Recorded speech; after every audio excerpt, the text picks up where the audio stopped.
Hello बच्चों, चलिए प्रश्न को देखते हैं। प्रश्न है, निम्नलिखित स्पीशीजों की संरचना का वर्णन कीजिए। XCF4। बच्चों यहाँ पर XCF4 की संरचना का वर्णन करना है। तो चलिए बच्चों इस प्रश्न की मुख्य अवधारणा की बात करें।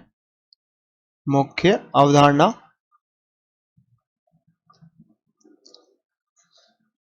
तो बच्चों यहाँ पर XCF4 में जीनोन यहाँ पर केंद्रीय परमाणु होता है।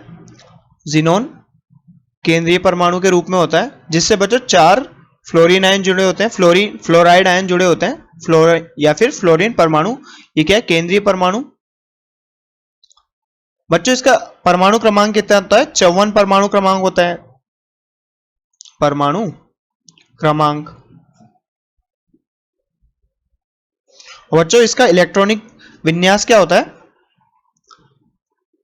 Krypton 36 5s2 5p6 5d0।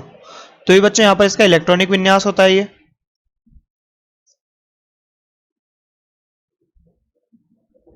और ये पूरा खाली डी कक्षक। तो बच्चों ये पूर्ण पूरित कक्षक है इसके पास। यहां पर एस, ये इसका जीनोन का धरातल अवस्था में इलेक्ट्रॉनिक विन्यास होता है। बच्चों जब ये XCF4 बनाता है तो XCF4 में जीनोन बच्चों यहां पर कौन से संकरण में रहता है? sp3d2 में।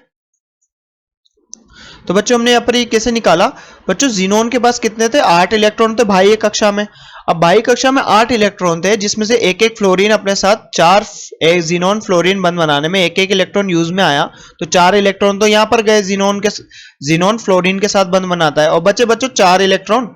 अब 4 इलेक्ट्रॉन को देखें यहाँ पर, तो 2 एकाकी युग्म बनाएंगे बच्चों, 2 लोन पेयर या एकाकी युग्म बनाएंगे। तो यहाँ पर स्टेरिक नंबर, जिससे हम यहाँ पर संकरण ज्ञात करेंगे, तो बच्चों यहाँ पर स्टेरिक नंबर कितना होगा? 4। स्टेरिक नंबर को बच्चों हम कैसे निकालते हैं? पार्श्व परमाणु की संख्या, परमाणु संख्या प्लस एकाकी युग्मों की संख्या, एकाकी युग्मों की संख्या।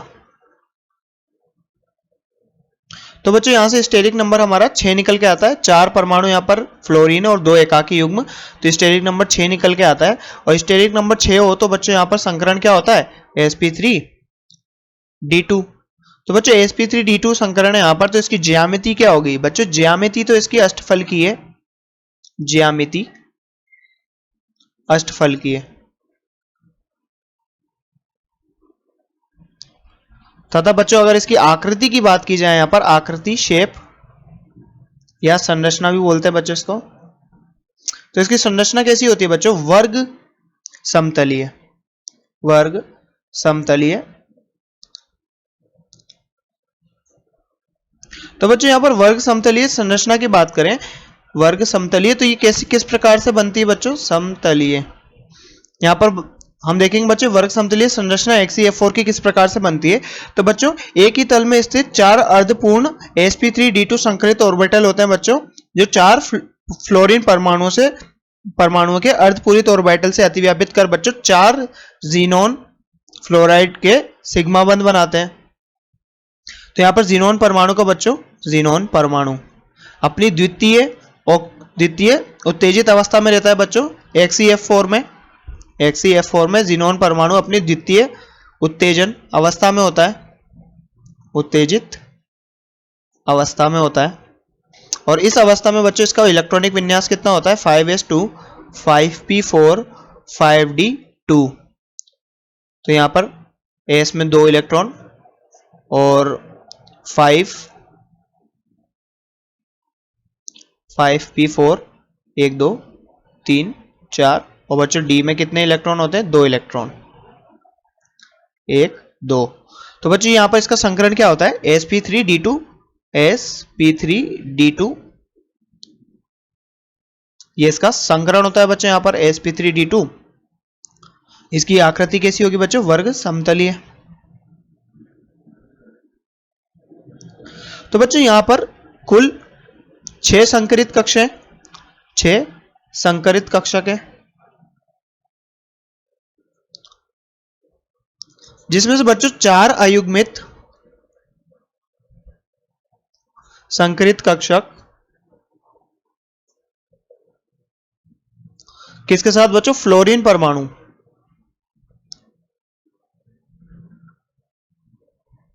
फ्लोरीन परमाणु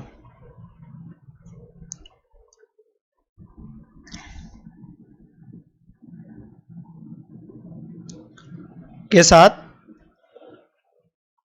ज़ीनोन एफ के 4 सिग्मा बंध बनाते हैं, 4 सिग्मा बंध। तो बच्चों ये संरचना किस प्रकार होती है? ये ज़ीनोन है हमारा केंद्रीय परमाणु, इसके आसपास बच्चों 4 फ्लोरीन आयन जुड़े होते हैं, फ्लोरीन परमाणु जुड़े होते हैं। ये फ्लोरीन एक ही तल में होते हैं बच्चों, तो यहाँ पर ये वर्ग बनाते हैं।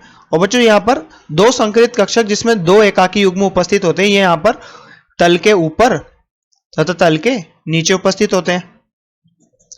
तो बच्चों ये किसकी संरचना है? ज़ीनोन F4 की। और कैसी संरचना है? वर्ग समतलीय। तो बच्चों जैसा कि हमसे प्रश्न पूछा गया था, निम्नलिखित स्पीशीजों की संरचना का वर्णन कीजिए। तो बच्चों हमने अब XeO4 किस प्रकार से बनता है और इसकी संरचना का अध्ययन किया और इसे समझा। तो बच्चों आशा करते हैं आपको प्रश्न समझ में आया होगा। धन्यवाद।